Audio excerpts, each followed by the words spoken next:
Can you imagine a place where everyone knows your name, where front porches still host evening conversations, and children play freely in neighborhood parks? That was Morgan City, Louisiana, until 1998, when two brutal murders shattered this community's sense of safety forever. How does a town recover when trust is broken? What happens when the familiar suddenly becomes fearsome? And how long can secrets stay buried in a place where everyone knows everyone else? Two women would fall victim to crimes that would haunt Morgan City for decades. Their stories, seemingly separate at first, would eventually connect in ways that would leave investigators stunned and a community forever changed. This is a story about more than just two tragic deaths. It's about the ripple effects of violence in a small community. It's about the power of advancing technology to unlock long-buried secrets. And most importantly, it's about how justice, though delayed, refused to be denied. But before we dive deeper into the mystery, I'd like to ask for a small favor. The statistics show that more than 70% of you watching aren't subscribed to the channel yet. If you're enjoying these deep dives into true crime and want to stay updated on future cases, please consider subscribing. It really helps the channel grow and ensures you don't miss out on any new videos. Now, without further ado, let's get back to the case. Amber Lynn Jenkins Garcia was born in 1978 in Morgan City. She grew up watching the town's annual Shrimp and Petroleum Festival transform Main Street into a celebration of local culture and community pride. Her childhood was marked by the kind of freedom that only small-town life could provide. Summers spent swimming in bayous, evenings filled with family gatherings where 3 generations would share stories over bowls of seafood gumbo. Amber was sunshine in human form, remembers her high school classmate Maria Bergeron. She could fill a room with her laugh. She managed to make others smile even on the most tiresome days. At Morgan City High School, Amber was known for her vibrant personality and natural ability to connect with others. She participated in the drama club, helping with costume design and occasionally taking small roles in school productions. But life had its challenges. In her late teens, Amber became a mother, a role she embraced with characteristic determination. She never saw her son as an obstacle to her dreams, says her mother, Patricia Jenkins. Instead, he became her motivation to dream bigger. Working multiple jobs while raising her child, Amber exemplified the resilience that defined so many young single mothers. And then there is Jennifer. Jennifer Vedal's story painted a different picture of Morgan City life, but one no less meaningful. Born in 1964, Jennifer grew up during a time when the town was experiencing its biggest economic boom. The daughter of a petroleum worker and a school teacher, she inherited both her father's strong work ethic and her mother's creative spirit. Her artwork, delicate watercolors capturing the local landscape, still hangs in Morgan City's municipal building. Jennifer saw beauty in everything, remembers her sister, Catherine Vidal Williams. She could spend hours painting the same cypress tree, saying each time the light hit it differently, it told a new story. As an adult, Jennifer channeled this sensitivity into community service. She volunteered at the local library, teaching art classes to children, and helped organize food drives through her church. October 8, 1998 began like any other autumn morning in Morgan City. The air was thick with humidity, even as seasonal decorations began appearing on front porches throughout town. Along Federal Avenue, shopkeepers were just beginning to open their stores. Parents dropped their children at Holy Cross Elementary, while shrimping boats bobbed gently in the harbor. Nothing suggested this ordinary Thursday would become a date forever etched in the town's memory. Around 9:15 a.m., Robert Duplantis, a retired postal worker, was taking his usual morning walk through Young's Park. The park, with its sprawling oak trees and well-maintained playground, had long been a source of community pride. But that morning, something caught Duplantis's eye, something that seemed out of place among the fallen leaves and morning shadows. At first I thought someone had dumped some garbage, Duplantis would later tell detectives. But then I saw her hand. His voice still trembles when recounting that moment. What he discovered would trigger one of the most extensive investigations in Morgan City's history. This wasn't just another crime scene. This was Amber. Everyone knew Amber. The crime scene told a horrifying story. Amber's body lay partially concealed beneath pine needles and brush, suggesting an attempt to hide evidence. The location itself raised questions. Young's Park was neither secluded nor rarely visited.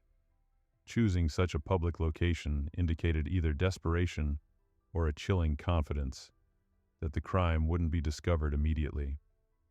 The positioning was deliberate, notes former Detective James Morrison, who served as lead investigator. This wasn't a crime of pure opportunity. Someone took time to conceal her body, yet chose a location where discovery was almost inevitable. It didn't make sense, at least not then. The response from law enforcement was immediate and overwhelming. The Morgan City Police Department, assisted by the St. Mary Parish Sheriff's Office, transformed Young's Park into a massive crime scene. Yellow tape cordoned off nearly 3 acres. Officers conducted grid searches on hands and knees, collecting even the smallest pieces of potential evidence. The FBI's New Orleans field office sent 2 agents to assist, recognizing the potential significance of the case. For Amber's family, the news was devastating. Her son, too young to understand the permanence of loss, kept asking when his mother would return.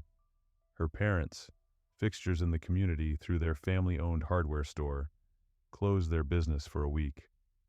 The shop's window displayed a simple sign, "Closed due to family tragedy. Please pray for justice for Amber." The initial investigation moved methodically but faced significant challenges. Physical evidence was limited, complicated by the outdoor location and recent rainfall.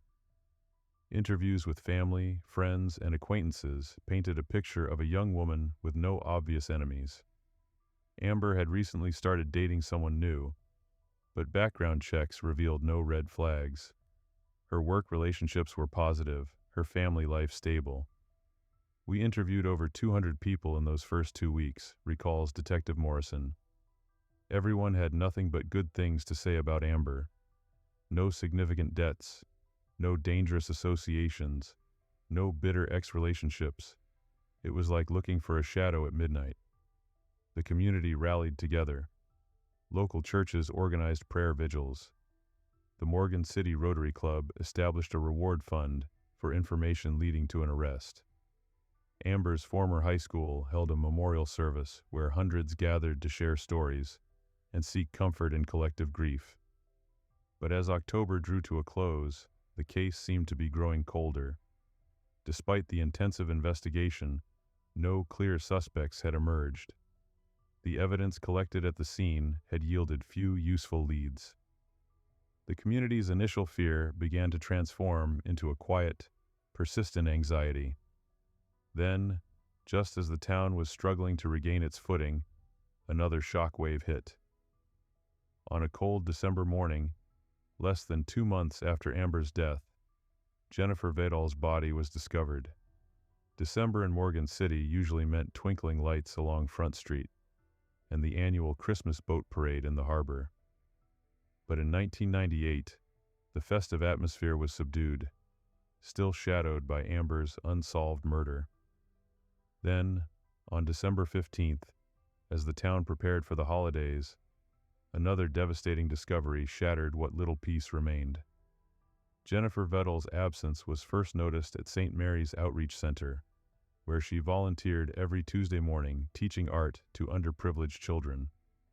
"It wasn't like Jennifer to miss a class without calling," remembers Martha Thibodeau, the center's director. "She lived for those Tuesday sessions. When she didn't show up, something felt wrong immediately." The discovery of Jennifer's body sent shockwaves through a community already on edge. Unlike Amber's case, Jennifer was found in a different part of town, behind an abandoned warehouse near the railroad tracks on 7th Street. The location itself spoke volumes to investigators. This wasn't a high-traffic area like Young's Park. This was a deliberately chosen spot, hidden from casual observation. The response to Jennifer's death was immediate and intense. The Morgan City Police Department, still stretched thin from the ongoing investigation of Amber's murder, now faced another major case. Chief Richard Thompson made an unprecedented decision to request additional assistance from state law enforcement agencies. "We knew we needed every resource available," Thompson recalls. "This wasn't just about solving 2 murders anymore. It was about preventing a third." The community's fear reached new heights. Local gun stores reported record sales. Security system companies couldn't keep up with installation requests. The Morgan City Daily Review ran a front-page editorial titled "A Community Under Siege," capturing the collective anxiety that had gripped the town. But amidst the fear and uncertainty, a breakthrough emerged. During the investigation of Jennifer's death, attention focused on 18-year-old John Willis Pittman Jr. Initially, Pittman wasn't considered a prime suspect. He was young, had no significant criminal record, and seemed an unlikely candidate for such a serious crime. However, something about his behavior during routine questioning raised red flags for experienced investigators. There were inconsistencies in his story. Small things at first, times that didn't match up, places he claimed to be, but couldn't have been. The breakthrough came when witnesses placed Pittman near the warehouse around the time of Jennifer's disappearance. Physical evidence collected from the scene, combined with these witness statements, provided enough probable cause for an arrest. When confronted with the mounting evidence, Pittman's carefully constructed alibi began to crumble. In a development that brought both relief and new questions, Pittman pleaded guilty to manslaughter in Jennifer's case. The plea deal resulted in a 40-year sentence at the Elaine Hunt Correctional Center. For Jennifer's family, the swift resolution brought a measure of closure, but for Amber's loved ones, questions lingered. Could there be a connection between the 2 cases? Despite the similarities, investigators couldn't initially establish a solid link between Pittman and Amber's murder. The physical evidence from Amber's case was more limited, and no witnesses had placed Pittman near Young's Park on that fateful October morning. The cases, while similar in nature, seemed frustratingly disconnected. "We knew in our gut there had to be a connection," says Chief Thompson. 2 murders like this, in a town our size, within months of each other. It couldn't be coincidence. But gut feelings don't hold up in court. We needed evidence. Time passed, but Morgan City never forgot. The years ticked by, 5, 10, 15, and while the town slowly healed, the wounds remained just beneath the surface. And in the evidence storage room of the Morgan City Police Department, a case file gathered dust, waiting for science to catch up with justice. DNA analysis has evolved more in the past decade than in the previous 30 years combined. In early 2024, that evolution would prove crucial. The Morgan City Police Department, under the leadership of Chief Chad M. Adams, had been systematically reviewing cold cases, taking advantage of new forensic capabilities. When Amber's case came up for review, the evidence collected in 1998 took on new significance. The original investigators did everything right, Chief Adams emphasizes. They collected and preserved evidence according to the best practices of the time. That foresight made all the difference 26 years later. Using advanced DNA extraction and analysis techniques that didn't exist in 1998, the Acadiana Criminalistics Laboratory began processing samples from Amber's case. The technology could now detect and analyze DNA material that was previously too degraded or too small to yield results. It was painstaking work, requiring months of careful analysis. Then, on a routine Tuesday morning, the lab's computer system flagged a match. The revelation sent shockwaves through the Morgan City Police Department. Pittman, still serving his sentence for Jennifer's death at Elaine Hunt Correctional Center, had been right under their noses all along. The connection that investigators had suspected but couldn't prove in 1998 was finally confirmed through irrefutable scientific evidence. The department moved quickly. Detective Martinez, now a senior investigator, prepared an arrest warrant charging Pittman with second-degree murder in Amber's case. Walking into that prison with the warrant felt like closing a circle, she recalls. 26 years of questions were finally getting answers. For Amber's family, the news brought a complex mix of emotions. Part of me was relieved, says Patricia Jenkins, Amber's mother, her voice breaking slightly. But another part was angry that he'd been there all along, that he'd been caught for Jennifer's murder, but we still had to wait all these years for justice for Amber. Chief Adams held a press conference announcing the breakthrough, his words carefully chosen to honor both victims and their families. Today's development reminds us that no case is ever truly closed until justice is served, he stated. The families of both Amber Garcia and Jennifer Vidal have shown incredible strength and patience. Their wait for answers has been too long, but today we can finally say that science and dedication have revealed the truth. The case has become a watershed moment for cold case investigations in Louisiana. It demonstrates the vital importance of proper evidence collection and preservation, as well as the power of emerging technologies to solve decades-old crimes. Law enforcement agencies across the state have since initiated reviews of their own cold cases, hoping to replicate Morgan City's success. As Pittman awaits court proceedings in the 16th Judicial District Court for Amber's murder, the community continues to process this latest development. The two cases, separated by months in 1998 but connected by DNA in 2024, have become a testament to the persistence of justice and the evolution of forensic science. Amber Lynn Jenkins. Garcia's story is the emotional reminder of the importance of determination and advancements in forensic science in delivering justice, no matter how long it takes. What do you think about the role of technology in solving cold cases? Do you believe that every cold case should be revisited with new forensic tools, even if decades have passed? And how do stories like Amber's impact your view on justice and the power of community support? Let us know your thoughts in the comments below. If you found this story compelling, don't forget to like this video, share it with others who might be interested, and subscribe to our channel for more in-depth true crime stories like this.